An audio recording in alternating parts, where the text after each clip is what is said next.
evening. I'm Charles Duffy, and this is Political Pulse. Tonight we have a guest really that needs no introduction, and that's Senator Paul Sarbanes, or former senator, just retired. Thank you so much for coming. It's a real honor to have you here. Thank you. It's a pleasure to be with you.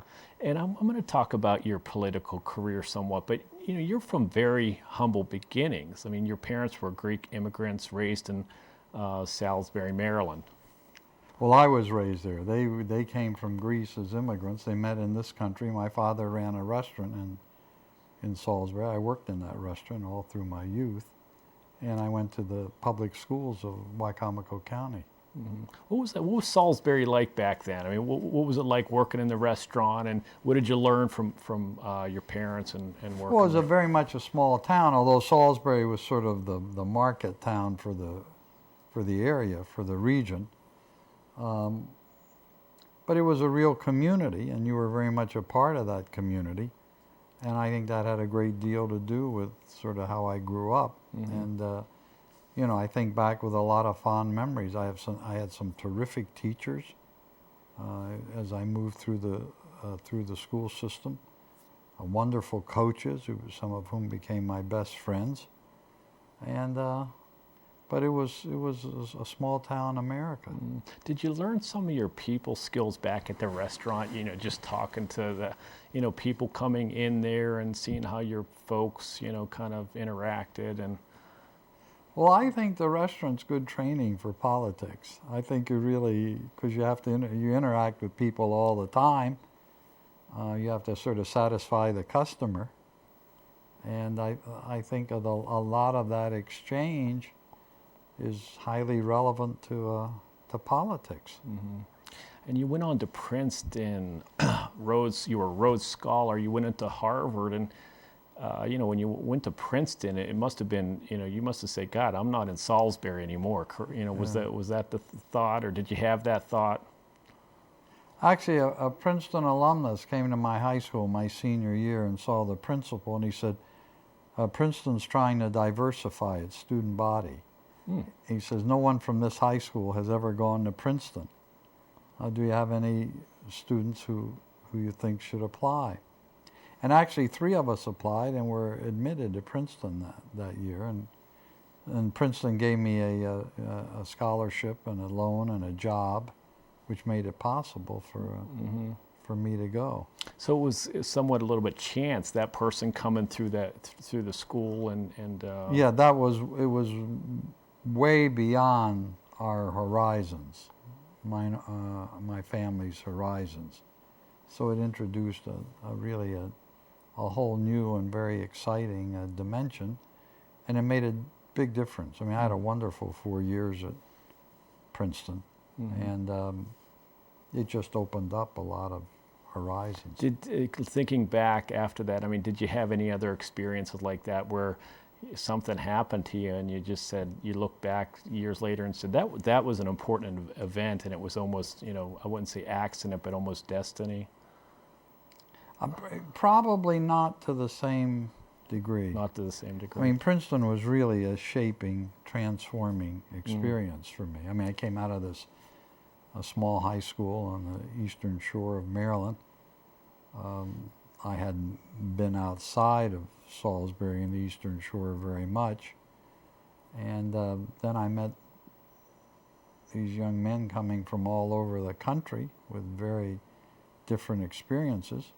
A number of them, like me, Princeton was making an effort at that time to try to draw more students from high schools across the country. Right.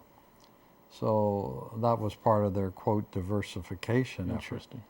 effort. But at the same time, you were meeting students whose families had gone to Princeton from time immemorial, were coming out of some of the leading prep schools in the Northeast.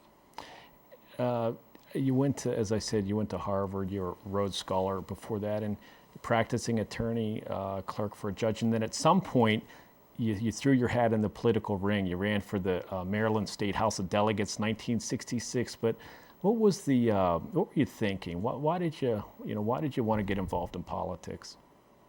Well, I was always interested in public service. I was interested in elected political office because I thought, you know, a lot of the basic decisions are made in that arena.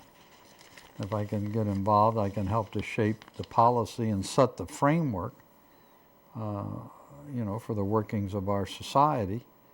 And this opportunity came up to run for the state legislature in Annapolis from a district in Baltimore City, which is where I was living, still live there actually, in the city. And that was successful, and I went down to the House of Delegates and spent 4 years in Annapolis. I learned a tremendous amount in that experience. That also was a very shaping experience. Was it once you threw your hat in the ring and you started running, and did a sense of excitement kind of overtake you and said, you know, I really like this?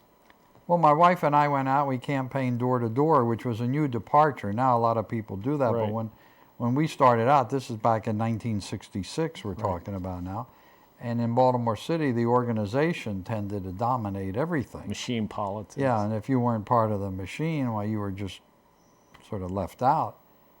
We weren't part of the machine, but we went out and put together our own door-to-door grassroots campaign, drew in a lot of volunteers, a lot of coffees and teas, bus stops early in the morning, all the sort of, many of those things are taken for granted now in our politics, but then it was a new departure. That's interesting. And it worked very well. We'd go to down these row house streets, and I'd take one side of the street. My wife would go down the other side of the street, knocking on the door. It didn't take long for the word to get around that if you're on the side of the street that I was campaigning on, you got the short end of the deal. And at some point, you ran at one term in the House of Delegates, and you ran for U.S. Congress, which obviously is a big step. And kind of fate crossed paths with your career again, and you ended up. Richard Nixon was in office, and you ended up on the House Judiciary Committee, and Watergate was you were involved in Watergate. That was in my second term in the House. I had 3 terms in the House, and I got elected at first in 1970. I went on the Judiciary Committee. I ran into a friend. They said, "What committee did you go on?" I said, "Oh, the Judiciary Committee." "Oh," they said, "that's such a boring committee." The next Congress, the committee is front and center in the impeachment of Richard Nixon. So that pretty well used up most of that Congress in terms of where my focus and commitment was. But the eyes of the world were basically on that committee for, I guess it was the summer of '74, but Congressman or Representative Paul Sarbanes introduced the first article of impeachment against Richard Nixon in that Judiciary Committee. Well, Chairman Rodino called me into his office along with some of the senior members and said, "We want you to introduce the first article of impeachment." So I was sort of taken aback a little bit, but went ahead with that. So when we went public and to present the case against President Nixon, it fell to me to sort of offer the first article and argue on behalf of it. And did you ever learn why? I mean, you were a second-term representative. Usually, it doesn't that duty or honor, or however you would term it, doesn't fall to somebody who's only been in there a couple of years. Do you ever learn why he asked you to do that? Well, I gather it was a combination of 2 things. One, I had not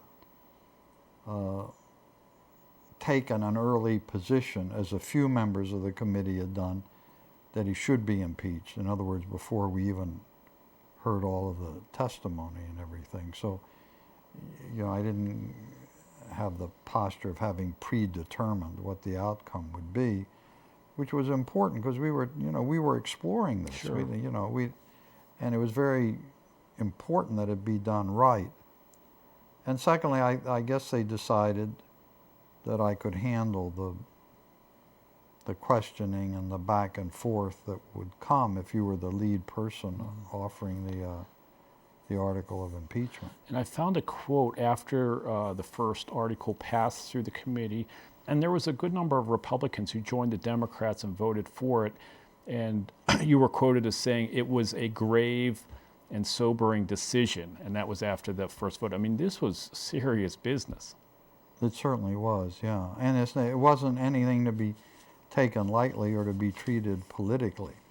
In contrast, I think, with the way the effort to impeach President Clinton took Which place. was politics. It seemed like Yeah, it was politics from beginning to end, no question. The Nixon thing, Rodino, after the final decision, went back to his office and wept, you know. I had enormous respect for Peter Rodino. He passed away just a short time ago. Actually, I went up to his funeral in Newark, but he really came through for the country. You know, and when he became the chairman of the committee and this responsibility fell on him, a lot of people said, oh, well, he's just a machine politician out of Newark and an Italian immigrant and so forth and so on. And Rodino just rose to the occasion. I mean, he really did I thought, an extraordinary job for the country. And that was true of a lot of members of the committee. Barbara Jordan, the congresswoman out of Texas. I mean, you can go right down the line. I saw the list. Charlie Rangel was Charlie on. Rangel John was- Conyers. Yeah. And I came across Al Haig. I think it was part of his book. He was at his confirmation hearing to become Secretary of State. And I'm raising this it seems like the Watergate issue stayed with you. And Al Haig, of course, worked with Richard Nixon. And at the hearing, Al Haig reports that you were tough on him. You brought, and I guess this would have been in, 1980 or so, but you brought up the fact that he was, I think he said you asked him, hey, why didn't you resign just out of principle?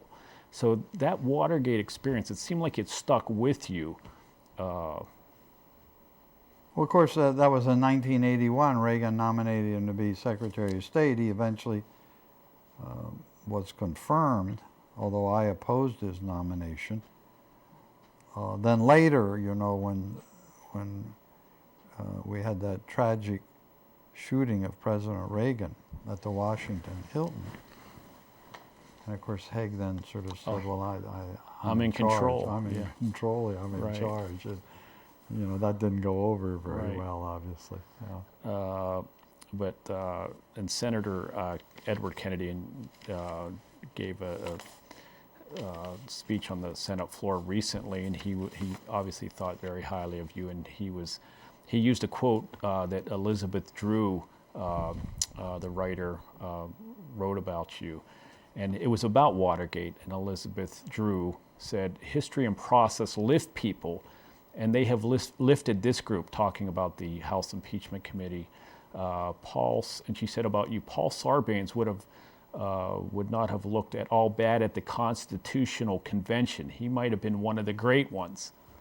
That's one of the nicest things that I think's ever been said about me. I mean, I really was very touched and moved by that comment of Liz Drew's, because I have enormous respect for the Constitution and for the founding fathers, for the work that was done in Philadelphia over the summer of 1787. I talk about it a lot, particularly to school groups and so forth, because I think it's important to give people a sense of our roots as a nation. Of course, that's where it's happened, and these are the men who made it happen. Mm-hmm. Well, let's take a break, and let's go back and talk about that a little bit. Senator Sarbanes, Paul Sarbanes, is joining us tonight. We'll be right back after this break. We're back with Senator Paul Sarbanes, and you were talking about the Constitution Convention and that quote about Elizabeth Drew about you, and really you have a reputation of you've accomplished a lot, but you're somewhat understated, and that's probably what the attendees at the Constitutional Convention, and I guess it was Philadelphia, were like. They were really selfless and concerned about forming this country. It was just kind of a dream or a thought at that time. Well, if you want to see the model of a deliberative and thoughtful legislative body was a constitutional convention. And of course, they were very mindful that they were shaping a new nation. I mean, we'd been through this difficult period under the Articles of Confederation. Some doubted that our independence would remain, would stay. And they knew that they were dealing with very high stakes. See, I think these public policy positions it's not a game. This is serious business. And the decisions we make really set the framework within which people have to carry out their activities. So if we do it well, the opportunities are greater. There are more possibilities for people. For instance, if we make it possible for able young people to get a college education, even if they come from a family of limited financial means, that's important for their future, and it's important for the future of the country as well, because we develop those talents to then serve the nation. But it seems today that politics plays such a big part in things that getting elected sometimes is more important than the governing part. Well, a lot of the focus, I think, is on running and winning of office and less on what you do with the office after you win it. Was it always like that? Well, I think it's changed. Let me give you an example, because we're always in a perpetual campaign. John Kennedy announced for president in January of 1960, the same year in which the election took place. And at the time he announced, he was sharply criticized for announcing too early and sort of bringing the political season forward. Of course, now it's a year before he... Yeah, no sooner is one election over than we're right into the next election. What happened? Is it cable TV, so many stations, so much, C-SPAN watches everybody's move on the Senate and House floor. Money is such a big part of politics. You have to raise money. Have you ever thought, what it is that running for election now has become such a bigger part than governing? It's become a full-time proposition. Every time I ran for the Senate, I never raised money except in the last 2 years of my term. In other words, leading up to the 2 years leading up to the election. You can't really do that anymore. So now they start raising, they no sooner a senator gets elected to a 6-year term, he starts raising money for the next election, even though it's 6 years away. Of course, in the House, it's perpetual because you have a 2-year term. So you no sooner close out one election, you begin the next one. You moved from the U.S. House into the United States Senate, and I want to make sure I talk about this whole Iraq situation. Subsequent or post 9/11, there was a whipped up state, and a lot of Democrats got caught up in it. And I think a majority of the Democrats in Congress actually voted for the Iraq war resolution. But of course, you voted no. Barbara Mikulski, the other senator from Maryland, voted no. But what was your thinking when this came up? Because in retrospect, obviously, that was the correct vote, and the Iraq wars turned into somewhat of a.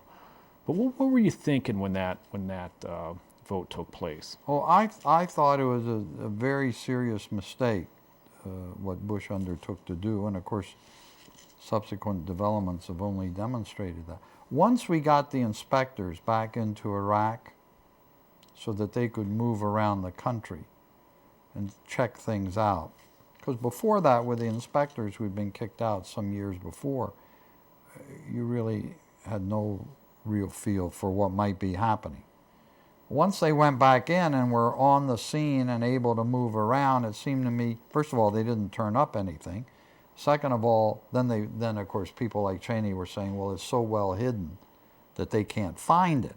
But they were on the scene, and their presence on the scene, I think, was a check on Saddam. I thought we should have stayed on that course. We had Saddam in a corner. We had the inspectors in the country. We had the no-fly zone in the north protecting the Kurds, the no-fly zone in the south protecting the Shias. We had the embargo on, so economic sanctions were were squeezing Saddam, and we in effect had him in a corner. And I think we should have just kept him in the corner. Now, is Saddam a bad fella? Yes, he's a bad fella. Is it in the best of all worlds better not to have him there? Yeah, but at what cost? The other thing that Iraq did is it diverted our attention from Afghanistan. When we went into Afghanistan to pursue al-Qaeda and the Taliban, who had given them haven, the whole world was with us, united. Everyone was with us. And we had some very good successes in the beginning, but then they shifted the focus away from Afghanistan towards Iraq. Well, of course, many other countries were not supporting us in Iraq. I mean, the whole nature of that coalition changed rather dramatically. We diverted men and resources away from Afghanistan to Iraq. And so we took a situation where we really were winning with worldwide support, shifted away from it. Now we're confronting a serious situation in Afghanistan, on top of what we're confronting in Iraq. You know, it's not enough to be strong. You have to be smart along with it. And you really have to think these things through. But that was a tough vote, and like I said, a majority of the Democrats in Congress actually, and they, you know, a lot of them say, hey, we were misled, but it looks like you looked at all parts of it. But the reason for the war, weapons of mass destruction, turned out, hey, there's no weapons of mass destruction. Now the thought is, hey, it seems like the thought of the president is, if we can create a functioning democracy right there in the Middle East, perhaps it'll put pressure on, you know, the Syrias and the Irans of the world. But the country doesn't seem to be taking to democracy. Well, one of the dangers in the regional balance of power from what President Bush has done is Saddam was a counterweight to Iran because of the enmity. And in fact, they had fought a war over quite a number of years back in the 1980s at great human cost.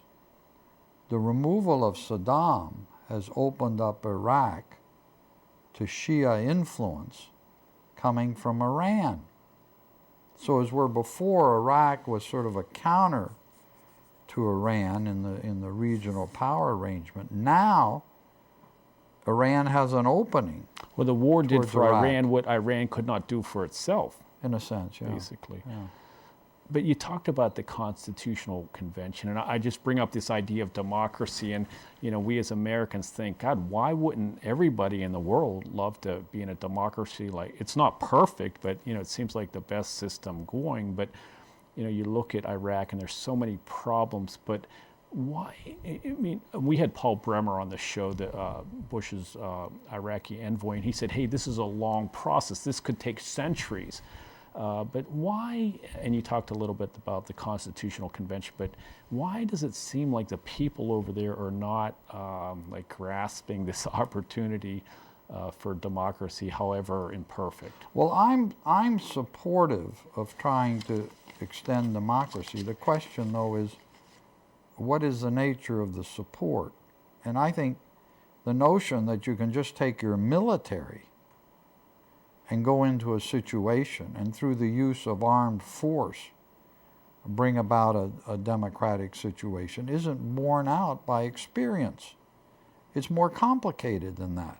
So while you may be trying to help people to move towards democracy, I think you have to be very careful not to get embroiled, as we have now done in Iraq, in a situation in which our people are being picked off every day. We lost 27 Americans over the weekend. And of course, tens of thousands, literally tens of thousands of Iraqi civilians have died in the course of this of the fighting that's been taking place there. Mm-hmm. I heard Justice Anthony Kennedy of U.S. Supreme Court talk one time, and he talked about how our democracy was formed. I mean, we had the Civil War, the Revolutionary War, and you know, it's hard to replicate that experience. You never know what a country needs to go through to get to a point where they can have some type of system that works. And the other is you have to understand the history of the country and the nature of its society when you're undertaking these things. And these are the enmities that run in the Middle East are of long standing. They have a long trail, long historical trail to them. And often the religious differences are quite sharp. Although, you know, for many years they were able to coexist with one another without conflict. Of course, now you're moving in the direction of sectarian strife, and that really raises alarming questions. And we talked about your beginnings in Salisbury, but you know, you went to such great heights. I don't know if any memories stick out. You know, I'm sure you've met with the president in the Oval Office, and you know, many of us have not had that experience. But do any experiences that you had in your political career stick out more than any others? Well, of course, I mean, I haven't done anything comparable to the involvement in the impeachment of President Nixon, which, of course, is, as I said, a very sober and grave thing and ought not to happen. You hate to see something like that take place because it shakes the sort of the constitutional foundations of the country. But I've interacted with you know, 7 presidents. I've learned from Bob Byrd, my colleague for so many years in the Senate, who's of course still serving. Robert C. Byrd's now the longest serving senator in U.S. history from any state. But Byrd always said that he never served under any president. He served with a president, making the point that the legislative branch is a separate, co-equal, independent branch of the government. And he drummed that into me because only a few weeks ago I was somewhere and some lady says to me, she says, how many presidents have you served under?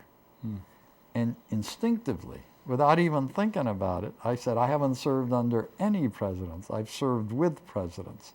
We just have a minute left, and I know your father died in 1957. Your mother lived to, I think it was 2001, but is one of your regrets that he did not get to see how far your career took you?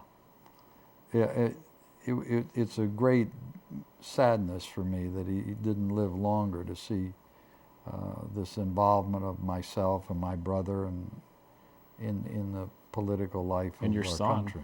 Yeah, your now. son, John Sarbanes. Well, he would have had to live a long time to see that, but and he treasured American democracy. I mean, America gave our family an opportunity. He came here, and he never ceased to marvel at the openness of this society, and it would have meant so much to him. So that's one regret I have. Well, thank you for your service, and also thanks for sharing your memories with us on Political Pulse. Senator Paul Sarbanes, thanks very much. My pleasure.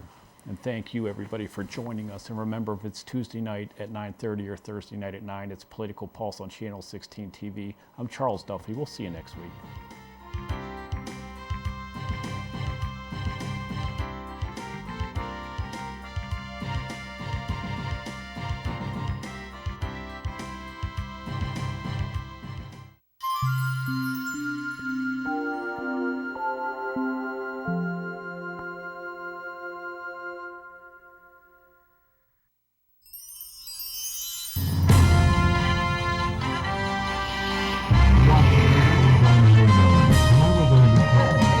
belong, to hear the success of the various initiatives around the state, Safe Routes to School, all the things the League of American Bicyclists